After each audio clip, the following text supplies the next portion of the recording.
Oh boy, so I bought this anvil because it was cheap and heavy, and I figured it wouldn't be such a big expense that I would lose a lot if I didn't end up doing a lot with it. Like if I just decided that I didn't like what I was, didn't like the making or whatnot, but I do, so it's good to know. So I bought it because it was cheaper, didn't want to waste anything, or a lot. Problem is, because it's cheap, it's not very durable. If I zoomed in on this, you could see how dented it is, and there's chips and everything else, and every time I use the edge, I have to hammer down the edge, and it hammers so easily because it's so soft. So my idea is to use this piece of steel of higher quality that a friend had given me. So that's the idea, is to weld a piece of this to the top of this and use this as the anvil while having this much weight behind it. So hopefully I can get that done pretty easily. It doesn't seem like it'd be difficult to weld to the edge of this. Let me get started.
So that didn't work too well.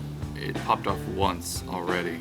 So now I'm gonna try to give it a little bit of heat treating and try to weld it again afterwards. See what happens.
So I'd call that a pass and a fail.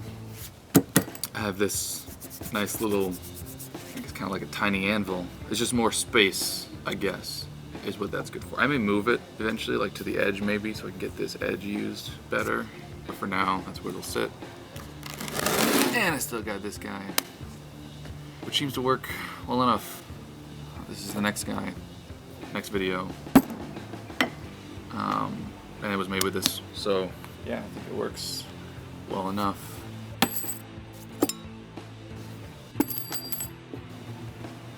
Pass and a fail. Hopefully this makes a good enough video. If I post it, you'll know I thought it did. Have a good day. They call these reshoots.